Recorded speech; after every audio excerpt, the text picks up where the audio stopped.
Chapter 3. Silent. The rain never stopped. Scarlet's eyes bored into the wall of her bedroom, an exhausted and bitter scowl on her face. The blankets covering her body felt tight and constricting. Her pillow felt cold and uninviting, and her head felt heavy but oh so alive. It was like sleep itself was refusing her at the door, driving her away with pitchforks, torches, and angry curses. She growled in frustration when thunder boomed outside again, and capitalized on the deafening sound to sit up and drive her hoof into the pillow below her several times to vent her frustrations. As the rumbling died down, so too did her efforts, and she collapsed uselessly onto the brutalized cushion again. "Just let me sleep," she thought desperately, screwing her eyes shut. "Please, for the love of all that's good and right, just let me sleep well tonight." Her silent prayer was met in kind, leaving her all alone with nothing but her tumultuous thoughts for company. She grimaced and tried not to think about anything to force herself to relax. The sooner she could do that and get some sleep, the sooner that foal would be out of her home, and the sooner she could get back to work. But how could she sleep? How could she close her eyes and rest peacefully when there was a little foal sleeping where they did not belong in the room right next to hers? How could she hope to ease herself and dream of anything but the worst nightmares when that room was in use, when it should have been as silent and empty as a lifeless corpse? The comparison made her shudder, her chest clenching involuntarily as a flurry of unwanted memories began to bubble to the surface of her mind. Whether she liked it or not, they rose up like hot air in a pot of boiling water, and she was the frog that was dumb enough to get caught in it. Thunder boomed outside again. Scarlet's eyes snapped wide open. Just barely withholding a scream of anger, she enveloped her pillow in her magic and hurled it across the room with as much force as she could muster. It struck the top of her dresser with enough energy to make it wobble, and something heavy and metallic slid off to clank onto the floor below. Scarlet held still, taking several deep breaths to calm herself down. As the roar of the thunder faded away into the distance, she slid out of bed and drowsily made her way for her dresser, her horn lighting up to guide her path. On the floor, sitting beside her pillow, was a slender, silver-colored yoke with a thick, dark blue cloak hanging off of it. Scarlet's eyes locked onto the piece of apparel, and her heart twisted with guilt in her chest. "Stupid," she grumbled to herself, before using her magic to pick it back up and neatly replace it on the dresser. She studied it for several seconds, her mind going blank, save for one thought. "I may have to use this soon." It was thick and designed to shelter whoever wore it from the elements. While the fabric offered no protection for the head, the rest of the body would enjoy near total coverage, and thanks to the density of the material, it could serve very well as a blanket if one were traveling. That had been the point, after all. She eyed it for a few long minutes, her ears drooping. "Why do I still have this?" she asked herself in barely even a whisper. No answers came, only more silence, and the unfortunate sensation of being wide awake and unbearably exhausted at the same time. Scarlet heaved a full-bodied sigh, and finally relented to the fact that she would not be sleeping tonight, not without some serious help at any rate. So, making sure to be quiet about it, she turned on her hooves and slipped out of her room. She needed a drink.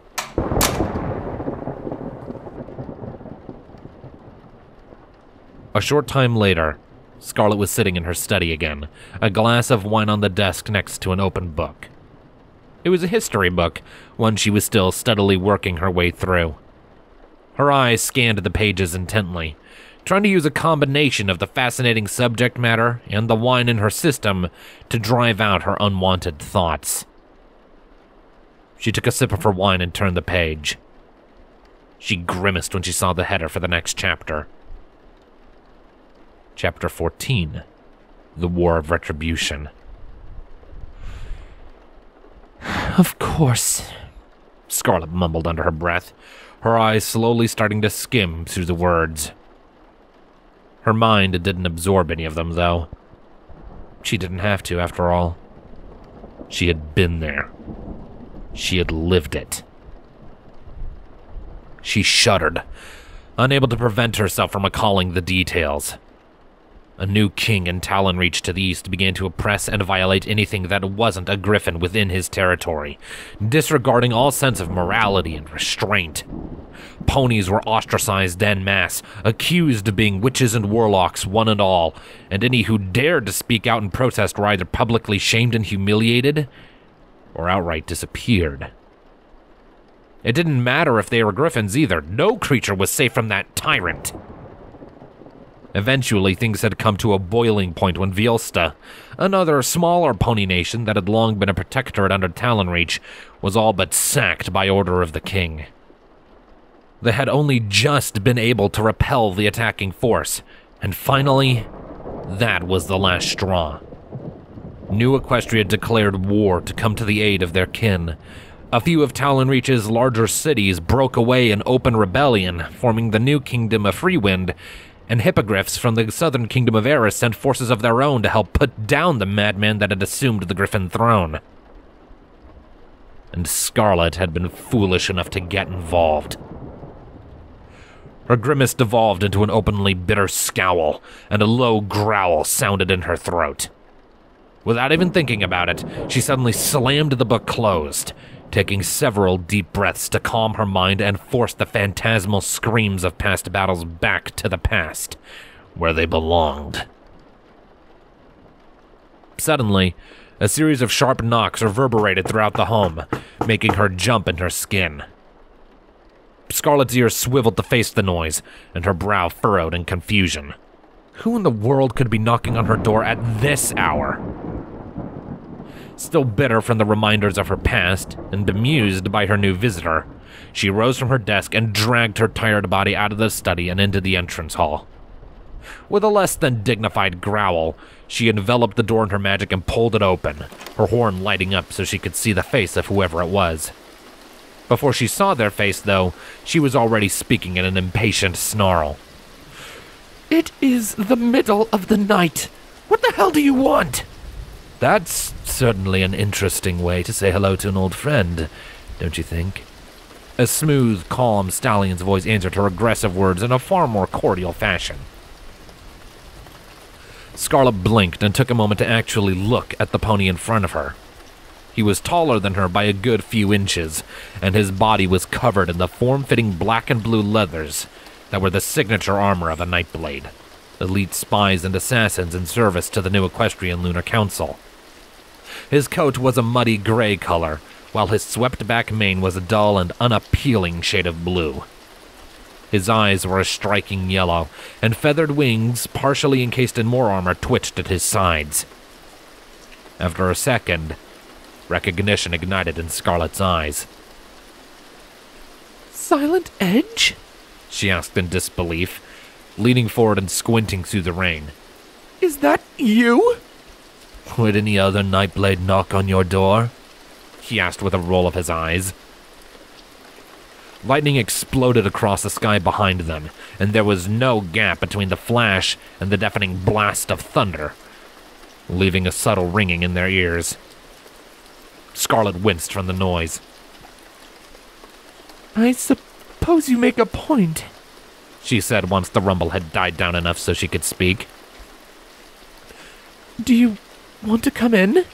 "If it's permissible." Silent nodded his head low as he spoke.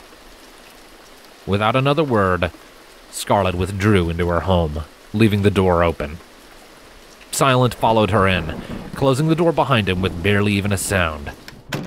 He turned from there and looked around, squinting through the thick darkness. He opened his mouth to speak when a spark of purple magic flickered across the room, and the unlit candles sprang into life. Scarlet was in the middle of it all, smiling at him. He smiled in turn before shaking himself dry. Ugh. Thank you, Scarlet. That rain has been pouring for hours. Doubtless I look like an albino raisin under all of this fur. Scarlet scoffed. That is truly a charming mental image. I wonder, if I had an artist paint it, would the fillies and colts run and scream in terror? Silent chuckled at that. I'm glad to see that the years have done little and less to hinder your snark. Scarlet managed to smile herself. It didn't last, and was soon replaced with an uneasy frown. Silent, as pleasant as it is to see you again, I'm afraid I still don't know why you're here. You were never the sort to make social calls, especially at this sort of hour. She studied his reaction carefully, taking note of every little thing.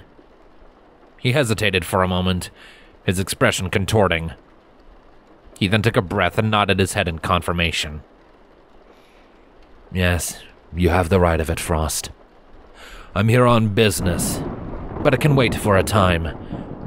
I haven't seen you in... how long has it been? 7 years? 8, Scarlet clarified with a wince. It's 8 years ago. As of 2 weeks ago. Ah, I see.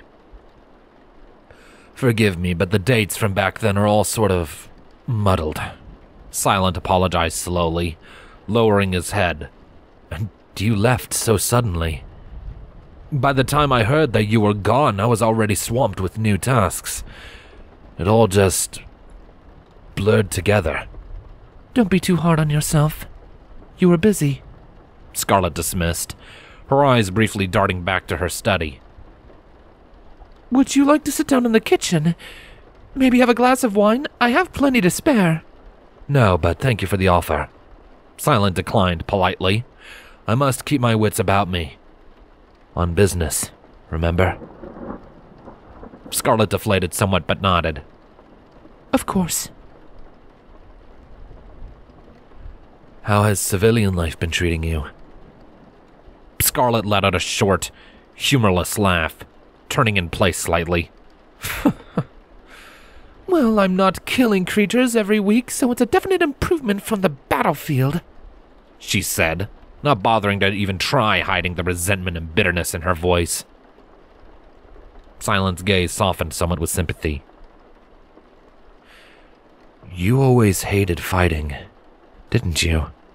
He ventured, making Scarlet cringe. I hate killing, she stated matter-of-factly. I never should have joined the army. Worst mistake of my life. Silent frowned in disapproval.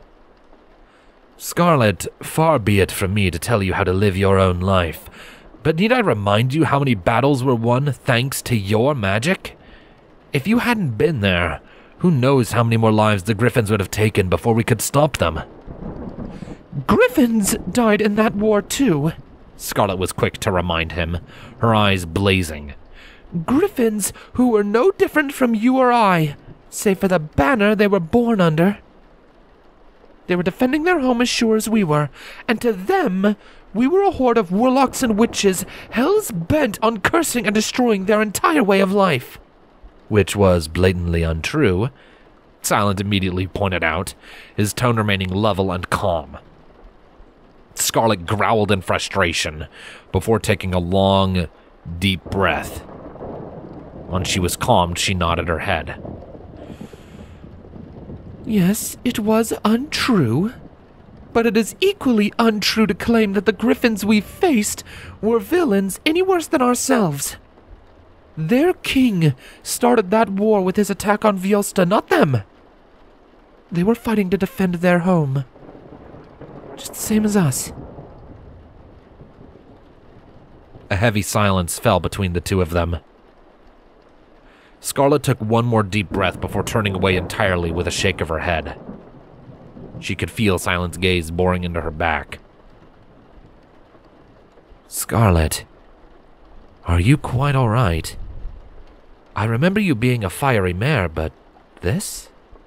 He asked quietly, starting to trot across the floor towards her. She closed her eyes. Forgive me. The last few months have been difficult, to say the least. I would rather not speak further of it, she said simply, her words short and clipped. Silent came to a stop nearby. The two were utterly quiet for several moments before he sighed quietly and shifted back. Very well. I shall not pry. I should be getting back to my business anyway. He relented. Scarlet perked up somewhat and turned to face him. Oh. Shall I see you out then? He shook his head. No, not yet. My business actually involves you, or rather, it involves some pony you may have seen. He explained simply, adjusting himself in his armor and twitching his wings. Scarlet's eyes just caught the faintest glint of steel, hidden tucked between his feathers. She frowned, confused. I see. Who? A little filly, earth pony. Teal fur, purple mane and tail. Saddlebags that are several sizes too small for her, and she has a peculiar lamp, made of arcane crystal. A few little birds told me that they saw her disappearing into your cellar. Is this true? Silent described, and Scarlet's eyes widened at once as the image of Primrose flashed through her mind. Silent's lip twitched just slightly, and the way his brow furrowed sent an uneasy feeling crawling down Scarlet's spine, like a millipede working its way for her tail. She swallowed, a lump suddenly forming in her throat. What could Silent possibly want with Primrose? It didn't make any sense. But alas, after a moment, she nodded her head. I may have seen her. Why? Who is she to you? Silent's lips curled up into a smile, and the unease Scarlet felt only grew worse. I have been tasked with returning her to the capital, New Cantor. She's very important to a few members of the Lunar Council, but she ran away from them, the foolish little thing. They would very much like to have her back now. Scarlet eyed him carefully, sliding back a few inches out of instinct. Important how? Silent gave a few quiet tisks and shook his head. Unfortunately, Scarlet, I can say no more on the matter. As it is, I've already said more than you are legally allowed to know, but I trust you to be quiet about it. You've respected our secrets before. Now, do you know where she is or not? He asked, his voice growing noticeably more impatient as he went on. His wings unfolded just slightly, as if in anticipation, allowing Scarlet to see the blades he kept hidden within. She swallowed heavily, a brief battle waging within her mind. She couldn't wrap her mind around why Silent wanted Primrose. Maybe it had something to do with the lamp? It was quite odd, after all, and not something she would expect to see in the possession of an orphaned filly. Did she steal it? She had said it was a family heirloom, but fools are more than capable of some pretty elaborate lies. She knew that first hoof. Slowly, she began to relax, her mental battle dying away in favor of just going along with it. She didn't want Primrose here anyway, so she may as well just let Silent have her. Besides, it wasn't like she had anything to gain from lying to him, aside from perhaps a criminal record. So finally, she straightened her posture and nodded. Yes, I know where she is. She's sleeping just upstairs. I let her use my guest room until the storm passed. I was planning on taking her to the orphanage come the dawn, but I don't suppose that will be necessary now, will it? Silent, too, relaxed, his expression softening considerably. It won't. Please, take me to her. Scarlet, shaking off the feeling of bugs crawling on her spine, smiled and turned to lead him up the stairs. Thunder boomed outside as they went, and Scarlet couldn't help but wince. Silent followed close behind her, a persistent smile on his face. They soon came to the door in question. Scarlet reached a hoof for the knob when suddenly, Silence reached out and took hers in a vice grip. She gasped from the force of it and looked up at him in surprise. He was staring back at her intently, his eyes narrowed.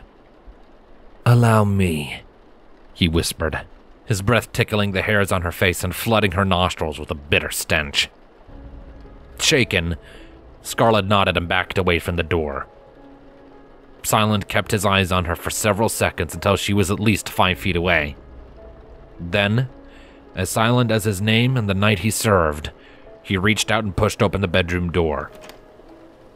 It was pitch dark inside, of course, but something immediately stood out as odd to Scarlet.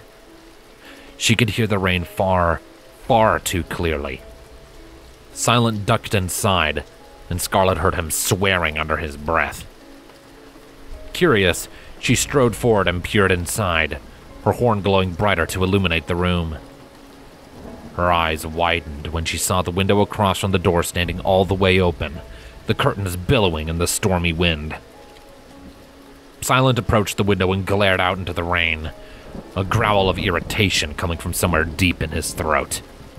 The stupid child must have heard us talking and ran. He spat before turning to Scarlet and giving her a friendly smile. Somehow, it made her blood run cold. "Do me and yourself a favor, Scarlet. Stay right where you are, and say nothing of this to any pony. For your own safety, yes?" Before Scarlet could go to utter any kind of response, Silent turned and dove out the window, his wings snapping open and carrying him down to the street below, leaving Scarlet once again all alone in her room. Bewildered, she cantered up to the window and looked down at him. He touched down and broke into his sprint down the lamp-lit street, and Scarlet could just make out a few other shadows following him from the alleys. Other Nightblades. Something was wrong. She could feel it. With the adrenaline caused by the sudden shift in the situation, her mind went into full swing, allowing her to pick out flaws in her earlier reasoning that she had missed. Silent Edge was a Nightblade. That meant that he was a spy, an assassin, and a trained killer. He wasn't one to go around and pick up stray foals, not unless they were of extreme importance. And even then, it just didn't add up for his modus operandi. If he had come alone, then maybe Scarlet could dismiss it as an oddity in his orders, but he didn't come alone. He had brought along a whole team of Nightblades, and each one of them was just as likely as dangerous as he was. And all of them were following Primrose. A memory of blood on her hooves and dead eyes staring back into her passed through Scarlet's mind. Her blood cooled to match her last name, and she inhaled quietly. Before she even knew what she was doing, she was sprinting back into her room and retrieving the cloak that she had previously sent falling to the floor.